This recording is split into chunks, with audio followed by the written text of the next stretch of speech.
Bonsoir. Nous sommes le 8 avril 2019.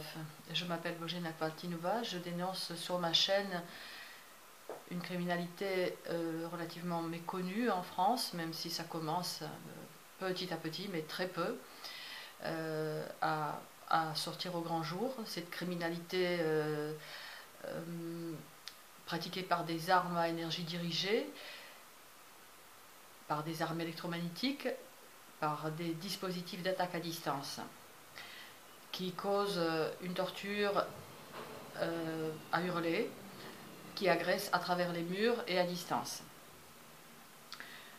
Alors, voilà, aujourd'hui je voulais vous lire mon article qui a été publié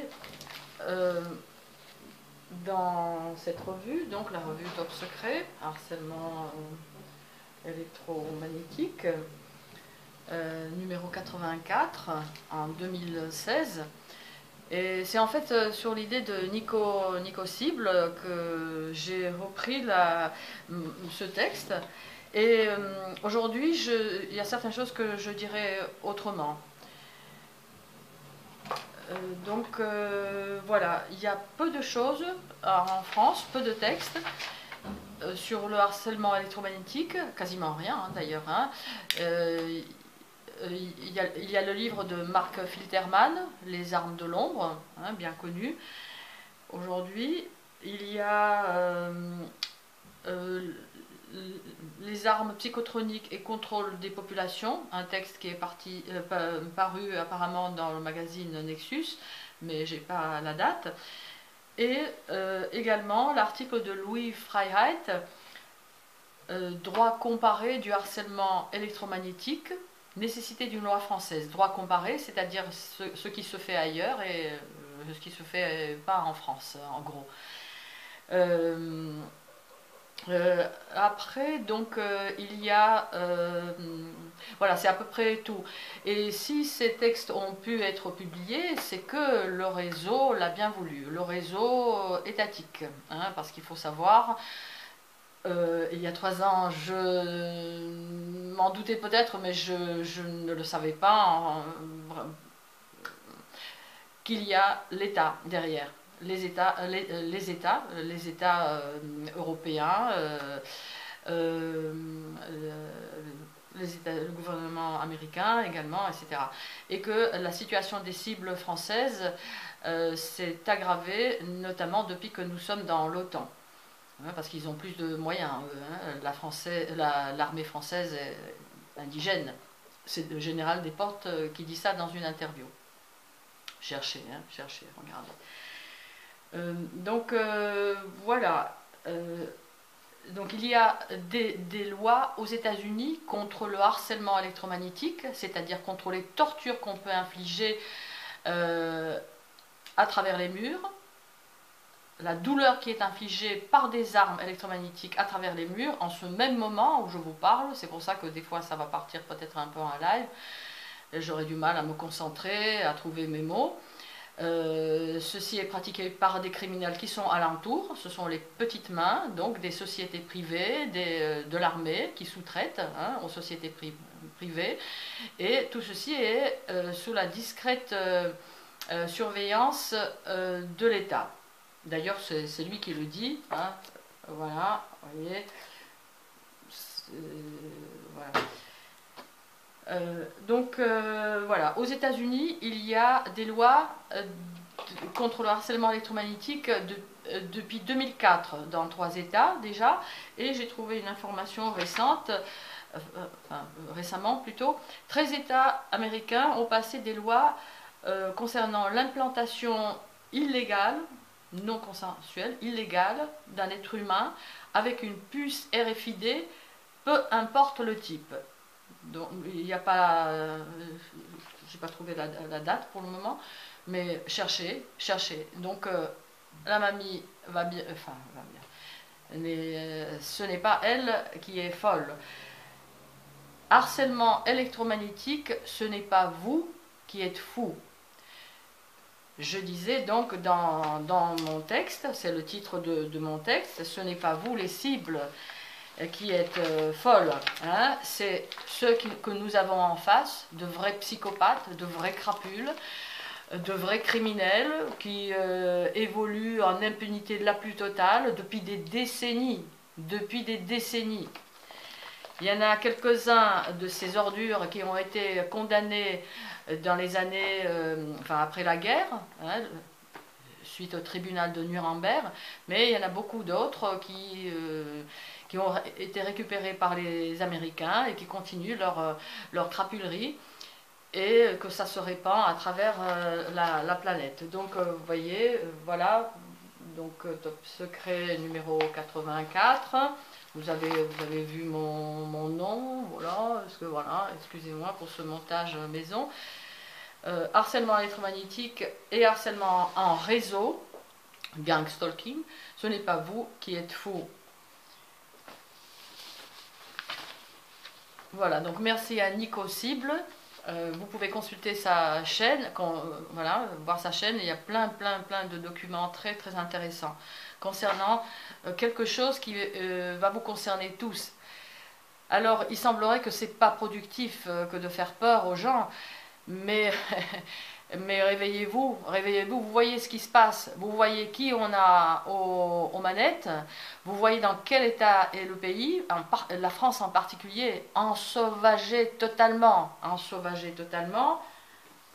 la France Orange Mécanique, hein, 1 million, enfin 12 millions de crimes, 12 millions de crimes, avant d'en arriver à mon article, 12 millions de crimes et de délits par an en France. 12 millions, c'est lui qui le dit, page 51, cherchez. La police a été rendue si impuissante que les délinquants la méprisent. Page 229, entre autres, voilà. Voilà. Et la presse française est classée 44e en termes de liberté entre la Papouasie et la Bosnie. Bravo. Page 315. Voilà, donc je ne sais même pas si ma chaîne est visible, mes vues sont manipulées à la baisse. Mes commentaires que je laisse sous d'autres vidéos sensibles ne sont pas vus, sont masqués. J'ai pu faire quelques captures d'écran et comparer avec d'autres captures d'écran d'autres internautes. Des filtres sont apposés sur mes vidéos pour empêcher les preuves. Donc là, on est dans le pénal. Mais je suis dans une grande ville du Sud, tristement marquée par un attentat. Et ben, je sais pas, on a l'habitude ici. Enfin bon, c'était brutal. Harcèlement électromagnétique et harcèlement en réseau, ce n'est pas vous qui êtes fou.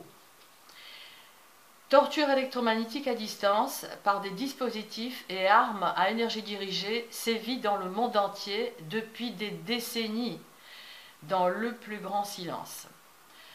Torture par des tirs de micro-ondes pulsés, en particulier, mais pas seulement.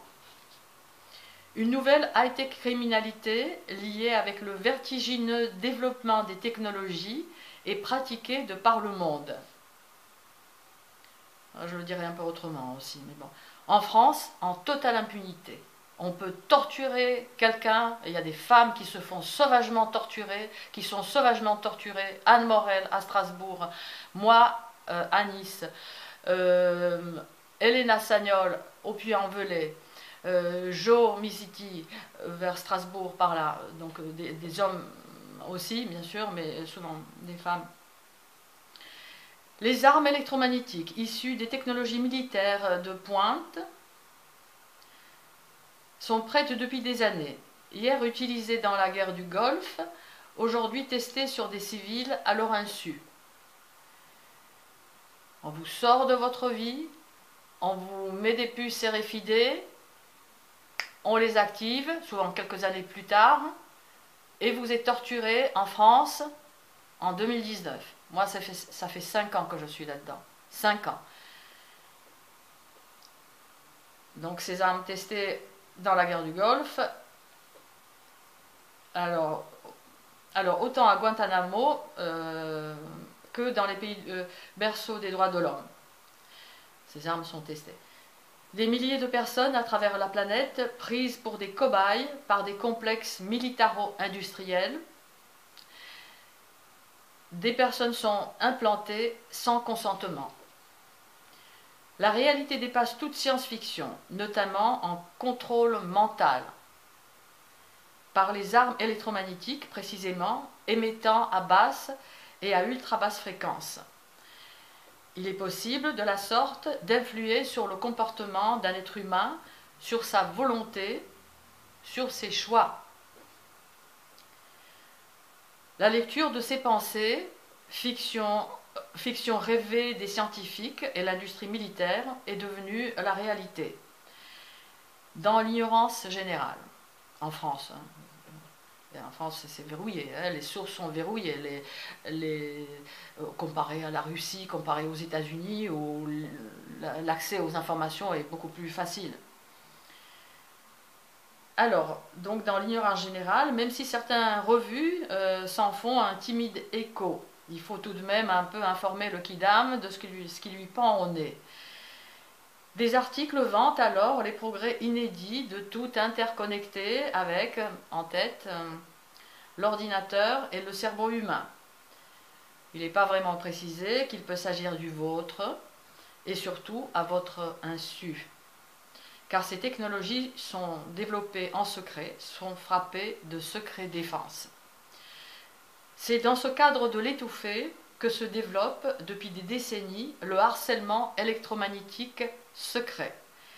La forme la plus violente de harcèlement, lui-même vieux comme le monde. Tout harcèlement vise la destruction de la cible. Ici, une violence physique inouïe, c'est à hurler, est doublée de violence psychologique, de harcèlement en réseau, dit gangstalking. Les deux en bande organisée et d'une ampleur qui dépasse l'entendement.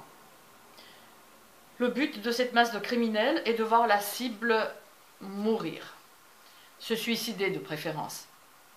Ça arrive et dans ce cas-là, les harceleurs sabrent le champagne. Dans nos sociétés occidentales permissives et relativement repues, les sens sont constamment fouettés pour encore plus de ressenti. Ça, je le disais pour expliquer pourquoi certaines personnes participent pourquoi ils torturent quelqu'un. Dans une France orange mécanique, donc Laurent Oberton,